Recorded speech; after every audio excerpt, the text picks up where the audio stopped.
Chapter 6 Learning. Under this, we are going to study nature of learning, paradigms of learning, classical conditioning, operant psychology, observational learning, cognitive learning, verbal learning, concept learning, skill learning, transfer of learning, factors facilitating learning, the learner, learning style, learning disability, and at last applications of learning. So, firstly, nature of learning. Learning का हमारी learning का nature क्या होता है? तो इसकी definition होती है learning is any relatively permanent change in behaviour और behavioural potential produced by experience. Learning होता है हमारी बिहेवियर में या हमारी बिहेवियरल पोटेंशियल में कोई भी एक परमानेंट चेंज, और वो चेंज किससे आता है? वो चेंज आता है हमारे एक्सपीरियंस से। So in simple word, learning is a key process in human behavior. It refers to the spectrum of changes that takes place as a result of one's experience. किसी भी एक इंसान के, किसी भी एक पर्सन के एक्सपीरियंस के थ्रू जो उसकी लाइफ में चेंज आता है, परमानेंट चेंज, उसको हम बोलते हैं लर्निंग। नाउ चेंजेस कैसे आते हैं? ड्यू टू प्रैक्टिस या किसी भी एक्सपीरियंस के थ्रू जो भी चेंजेस आते हैं वो क्या होते हैं? वो चेंजेस क्या हो जाते हैं? वो परमानेंट रह जाते हैं, जो भी हम चीजें सीखते हैं या लर्न करते हैं। So there are some behavioral changes that occur due to like drugs, like fatigue. So these changes are not permanent. These are temporary. तो ये सब जो changes होते हैं, जैसे fatigue वगैरह हो गया या ड्रग्स से या अल्कोहल की वजह से जो भी changes आए, तो ये जो चेंजेस होते हैं ये टेम्पररी होते हैं, ये परमानेंट नहीं होते हैं, and they are not considered learning, और हम इनको लर्निंग नहीं बोल सकते क्योंकि ये चेंजेस परमानेंट नहीं होते। Now features of learning. Learning का फीचर क्या होता है? फीचर्स क्या होते हैं लर्निंग के? So the process of learning have certain distinctive characteristics. इसके कुछ अलग अलग कैरेक्टरिस्टिक्स होते हैं। The first feature of learning involves some kind of experience. What it involves? Experience. तो इसका आप एग्जाम्पल ले लीजिए, जैसे आप किसी हॉस्टल में रहते हैं और शाम होते ही, मतलब जैसे सूरज डूबते ही आपके हॉस्टल में एक बेल रिंग हुई और उसके बाद आपको डिनर के लिए जाना है। तो the repeated experience of satisfaction, आपको जो मतलब खाना खाने का जो सेटिस्फैक्शन मिला, तो जब ये रिपीटेड एक्सपीरियंस होंगे सेटिस्फैक्शन के लिए, उससे क्या होगा? उससे आप लर्न कर लेंगे।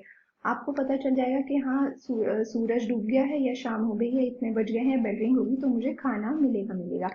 तो ये क्या होता है? Something in a specific manner. जब आप कुछ स्पेसिफिक मैनर में करते हैं, lead to the formation of habit. तो इससे क्या होता है? वो फॉर्म हो जाता है आपकी हैबिट में, वो आपका हैबिट बन गया।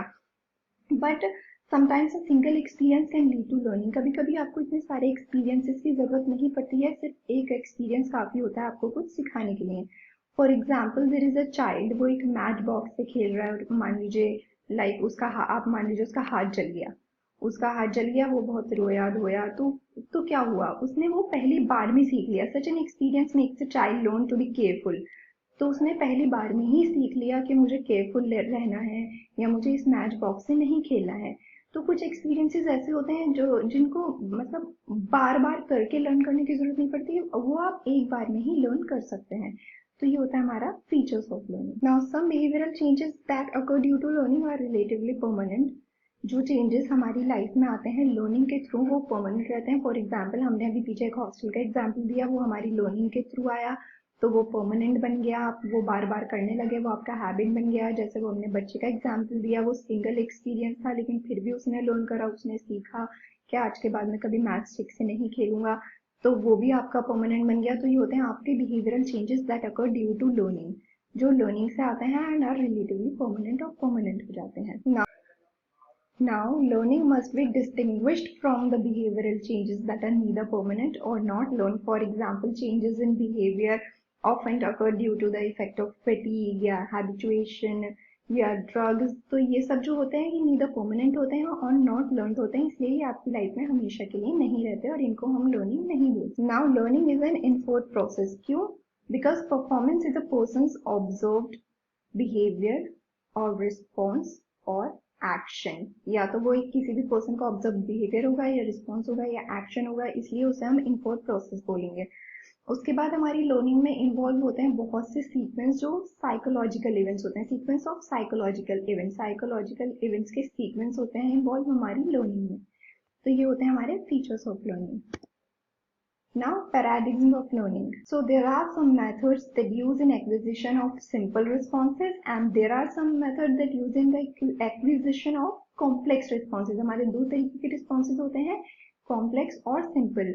और हमारे कुछ मेथड्स होते हैं जो इन्वॉल्व होते हैं या तो सिंपल हमारे रिस्पॉन्सेज में या हमारे कॉम्प्लेक्स रिस्पॉन्सेज में।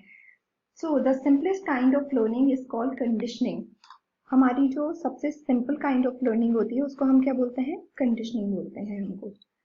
So the two types of conditioning have been identified. Number one is classical conditioning. Number two is operant या instrumental conditioning. तो हमारी ये जो दो conditioning होती हैं ये सबसे ज़्यादा important होती हैं.